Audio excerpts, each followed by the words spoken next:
ओम शांति। आज 15 जुलाई 2020 है और हम सभी ने बाबा के साकार रूप से चले हुए मधुर महावाक्य अवश्य सुने होंगे। आज की मुरली का और अधिक स्पष्टीकरण देने के लिए हमारे साथ हैं आदरणीय आशा दीदी। ओम शांति दीदी। ओम शांति। आज बाबा ने कहा, मीठे बच्चे, तुम्हें सच्चा सच्चा वैष्णव बनना है। सच्चे वैष्णव भोजन की परहेज के साथ साथ पवित्र भी रहते हैं। बाबा ज्ञान के सागर हैं और बाबा अपने बच्चों को उस योग्य बनाते हैं जो विष्णुपुरी के मालिक बनते हैं। विष्णु वंशियों को कहा जाता है वैष्णव, और जो आज दिन तक प्रसिद्ध है वो ये कि ये सतोगुणी भोजन करते हैं, मांस मदिरा मलेच खाना नहीं खाते हैं। तो बाबा कहते इतना ही काफ़ी नहीं है, ये तो शरीर की बात हो गई, लेकिन तुमको आत्मा को भी, तो आत्मा विष्णुवंशी है ना, शरीर थोड़ी विष्णुवंशी है, आत्मा विष्णुवंशी है। तो सच्चे सच्चे वैष्णव तुम तब हो जब तुम अहिंसक हो। अब अहिंसा के भी प्रकार हैं।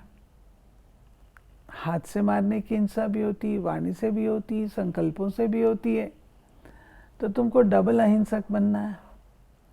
दूसरा, ये जो भोजन है वो नहीं स्वीकार करना है। और तीसरा, बाबा कहते हैं पवित्र रहना है। जो विष्णु हैं, विष्णुपुरी के बच्चे हैं, वो सारे पवित्र हैं, पावन हैं।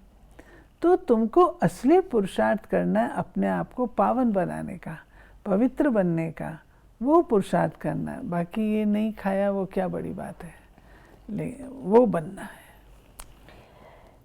दोनों चीजें, लेकिन बाबा ने कहा भोजन भी शुद्ध बनाए और वो भी। प्रश्न है कि कौन सा अवगुण गुण में परिवर्तन हो जाए तो बेड़ा पार हो सकता है। सबसे बड़ा अवगुण है मोह। मोह के कारण संबंधियों की याद जास्ती रहती है। किसी को कोई संबंधी मरता है, इसमें बंदरी का मिसाल दिया है, किसी का कोई संबंधी मरता है तो 12 मास तक उसे याद करते रहते हैं। मुंह ढक कर रोते रहेंगे, याद आती रहेगी। ऐसे ही अगर बाप की याद सताए, दिन रात तुम बाप को याद करो तो तुम्हारा बेड़ा पार हो जाए। जैसे लौकिक संबंधी को याद करते, ऐसे बाप को याद करो तो अहो सौभाग्य। यानी मुंह ढककर अगर बाबा को याद कर लिया तो फिर अहो सौभाग्य। बाबा ने कहा कि मोह जो है वो एक ऐसा विकार है जो कभी भी आपको बंधन मुक्त बनने नहीं देगा। और जब तक आत्मा बंधन मुक्त नहीं है तो परम धाम की यात्रा भी नहीं कर सकती है। इसलिए बाबा कहता है ये बहुत बड़ा अवगुण है। और ऐसा होता है, जो भारत में प्रथा है, कोई शरीर छोड़ देता है तो 12 माह तक उसके जो कहें शोक मनाते हैं, और 12 माह के बाद फिर भोग लगा करके, ब्राह्मण खिला करके सोचते हैं वो आत्मा गई। इसका रहस्य है क्यों 12 महीने तक करते हैं, 11 महीने करते हैं वास्तव में। उसका कारण है कि जब आत्मा शरीर छोड़ती है और वो जाकर के नया जन्म लेती है, तो वो जन्म नहीं लेती, गर्भ में जाती है। जब आत्मा गर्भ में है तो अभी उसका संबंध अपने माता पिता से जुड़ा हुआ नहीं है, क्योंकि अंदर है। तो जो पीछे वाले हैं वो उसको याद करते रहते हैं। इसलिए कहा जाता है कि जब आत्मा कोई चली गई, यात्रा में आगे चली गई, उसको खींचो नहीं पीछे। उस समय आत्मा को कष्ट होता है, मानो पीछे वाले रोएंगे और वो घर का बड़ा था पीछे वाले तो जीते जागते तो उनकी आंख में आंसू देख नहीं सकता था, और अब वो गर्भ में कुछ कर नहीं सकता, उसको अधिक कष्ट होता है। तो गर्भ जेल की सजाएं और ज़्यादा दुख होता है। इसलिए जो पीछे वाले हैं उनके लिए कहा जाता है कि भाई उनको अच्छी भावनाओं से याद करो, दुख से याद नहीं करो, आंसू नहीं बहाओ। तो उसका संबंध इधर माता पिता से नहीं जुड़ा, उधर से उनके साथ टूट गया। तो जब तक आत्मा जन्म ले और बच्चा अपने माता पिता को पहचानना शुरू करे, लगभग इतना समय 11-12 महीने हो जाता है, उसके बाद वो अपने माता पिता को रिकग्नाइज करता है, उनसे जुड़ जाता है। तब तक पीछे वालों का कर्तव्य बनता है कि उसके प्रति कुछ ना कुछ शुद्ध करते रहें ताकि उसको कष्ट ना हो। फिर बाबा ने कहा मोह को चेंज कर लो गुण में। तो गुण क्या है? बाबा की याद। और जैसे वो पत्नी मुंह ढक के रोती रहती है, बाबा कहते हैं ऐसे मुंह ढक के तुम बाबा को याद करो। बाबा रमणीकता में कह रहे हैं। बाबा कहते हैं बाप रोज रोज बच्चों को समझाते हैं कि अपने को आत्मा समझ बाप की याद में बैठो। आज उसमें ऐड करते हैं, सिर्फ बाप नहीं दूसरा भी समझना है। मुख्य बात ही ये है, परम पिता शिव, परम पिता परमात्मा शिव, उनको गॉड फादर भी कहते हैं, ज्ञान सागर भी कहते हैं। तो बाबा ने कहा कि शिव बाबा के साथ हमारे सर्व संबंध है, और जो सर्व संबंध हैं उसका अनुभव कब करते हैं? गायन है ना, त्वमेव माता च पिता त्वमेव बंधु सखा त्वमेव, ये गायन है। तो ये गायन जो है इसका बाबा कहते हैं अनुभव कब हुआ? जो तुमने गायन किया, वो अनुभव तुमको होता है संगम युग पर जब मैं आता हूँ।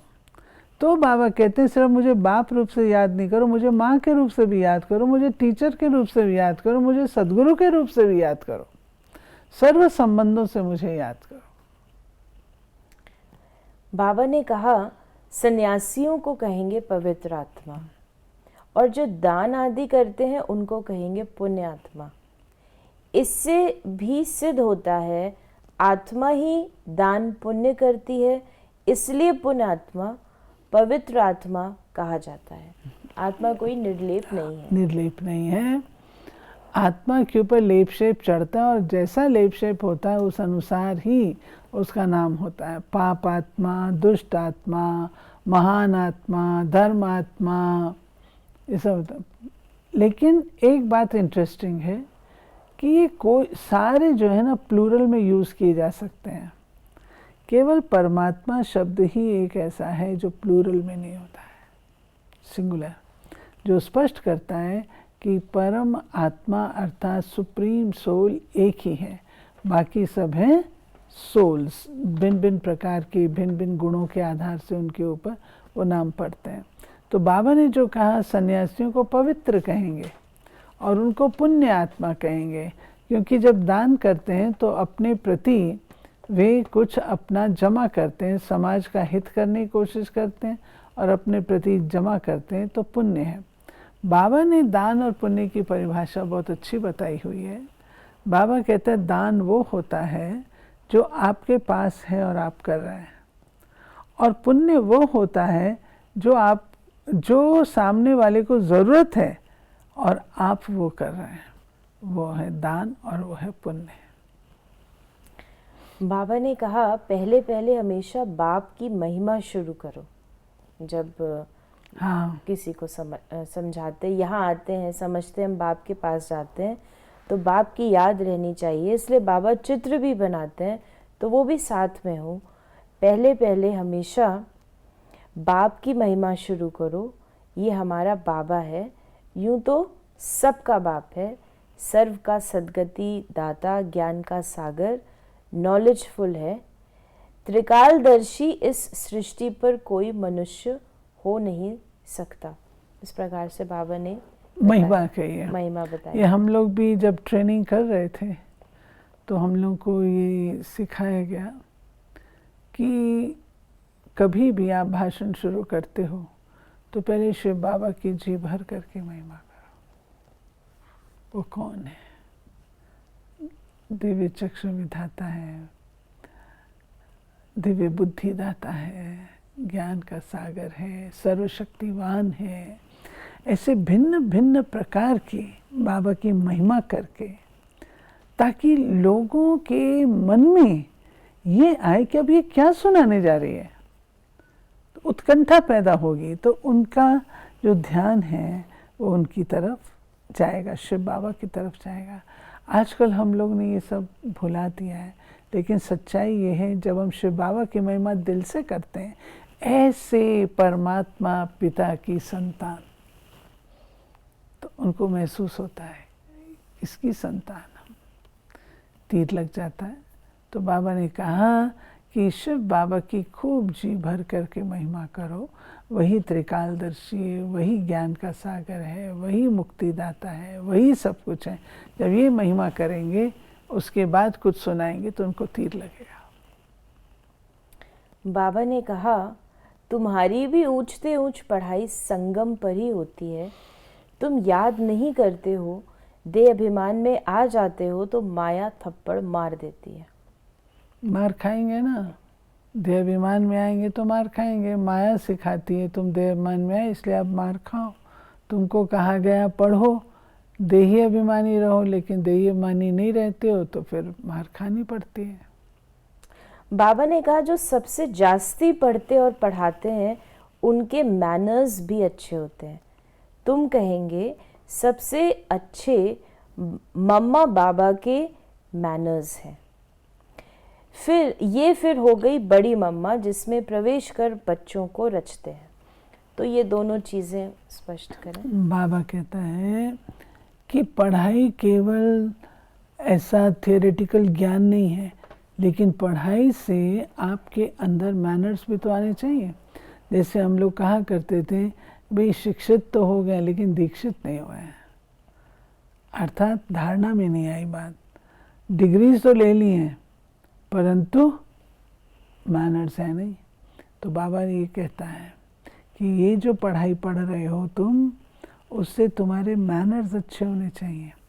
जितनी ऊंची पढ़ाई पढ़ोगे उतने अच्छे मैनर्स होने चाहिए। वो मैनर्स की बात बाबा यहाँ की कर रहे हैं हम बच्चों के लिए।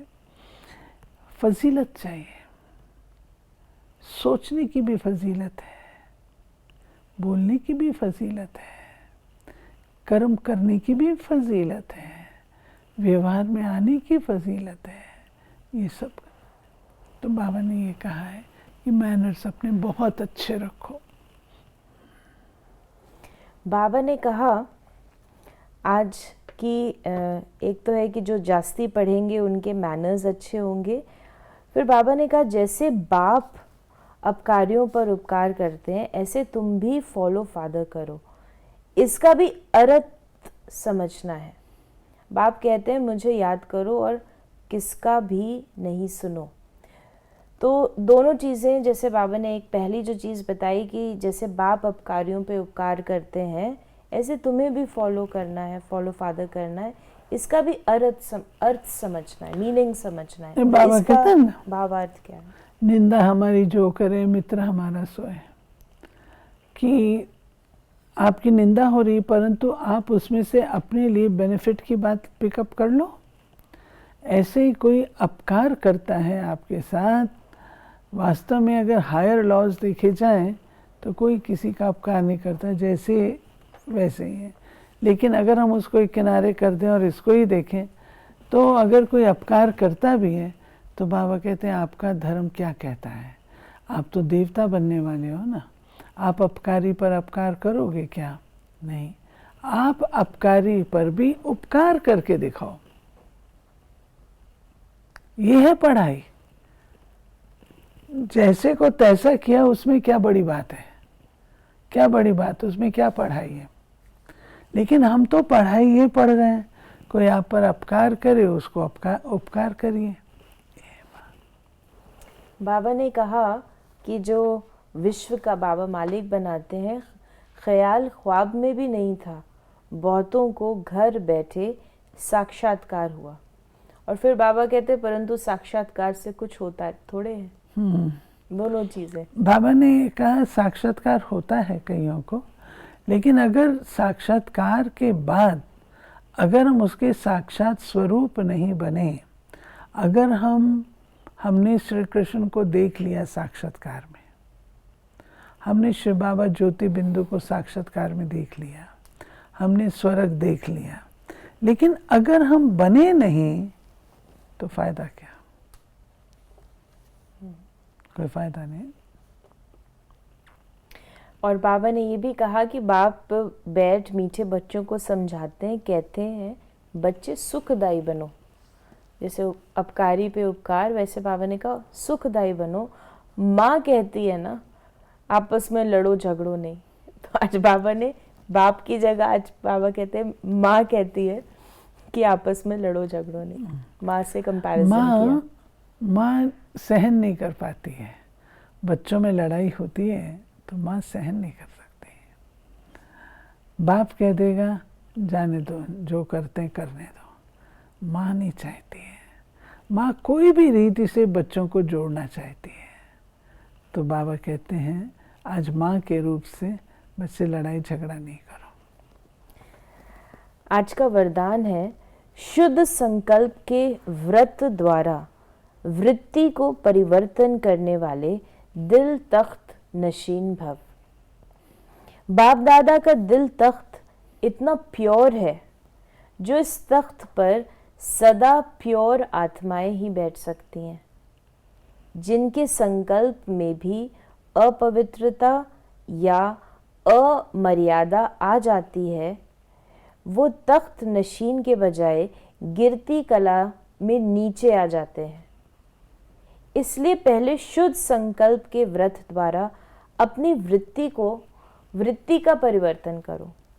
वृत्ति परिवर्तन से भविष्य जीवन रूपी सृष्टि बदल जाएगी। शुद्ध संकल्प व दृढ़ संकल्प के व्रत का प्रत्यक्ष फल है ही सदा काल के लिए बाप दादा का दिल तख्त। हर बच्चा चाहता है कि मैं बाप के दिल तख्त पर विराजमान हूँ, लेकिन बाबा भी अपने दिल तख्त पर किसको बिठाएगा? जो काबिल होगा, शुद्ध होगा, योग्य होगा। अगर हम शुद्ध संकल्पों का व्रत लें कि मैंने शुद्ध संकल्प ही करने हैं और अशुद्ध नहीं करने, अशुद्ध आए तो उनको नॉन वेजिटेरियन समझें। वैष्णव वाली मुरली है ना, तो नॉन वेजिटेरियन है अशुद्ध संकल्प, मुझे केवल शुद्ध संकल्प करने हैं। तो बाबा कहते हैं जब तुम शुद्ध संकल्प करोगे तब तुम योग्य बन सकते हो, मेरे दिल तख्त पर बैठ सकते हो। इसका व्रत लो और इसके लिए कुछ भी करो, लेकिन अपनी थिंकिंग को बदलो ज़रूर। अगर थिंकिंग को बदलेंगे नहीं तो वृत्ति आपकी बदलेगी नहीं, वृत्ति नहीं बदलेगी तो आप सेवा के काबिल भी नहीं होंगे, वातावरण भी नहीं बना सकेंगे, जो लाभ मिलना चाहिए, फायदा मिले, वो भी नहीं हो सकेगा। और आज का स्लोगन है जहाँ सर्व शक्तियाँ साथ हैं वहाँ निर्विघ्न सफलता है ही। जहाँ सर्व शक्तियाँ हैं तो वहाँ तो कोई कमी नहीं रह जाती, सफलता मिलेगी निर्विघ्न। तो सर्व शक्तियाँ कैसे साथ रहें? उनको आह्वान करिए ना। कोई कार्य करने से पहले अपने आप को जैसे हम इक्विप करते हैं, आप भाषण करने जाते हैं, थिंकिंग करते हैं, आप खाना बनाने जाते हैं, आप उसके लिए साधन जोड़ते हैं, ऐसे ही जब भी हम कोई कार्य करने जाएं तो सब शक्तियों का आवाहन करें कि ये कार्य करने हम जा रहे हैं, सर्व शक्तियाँ हाजिर हो जाओ, हाजिर हो, क्योंकि उसमें हमारी परीक्षा तो ज़रूर होगी। धैर्यता की भी परीक्षा होगी, सहनशीलता की भी परीक्षा होगी, कई बातें होंगी। तो अगर सर्व शक्तियाँ साथ होंगी तो हम फेल नहीं होंगे, पास होंगे और सफलता प्राप्त करेंगे। तो ये थे बाबा के आज के महावाक्यों का और अधिक स्पष्टीकरण। यदि आपके मन में भी इस मुरली से संबंधित कोई प्रश्न है तो आप अपने प्रश्नों को हम तक अवश्य पहुंचाएं। ओम शांति। ओम शांति।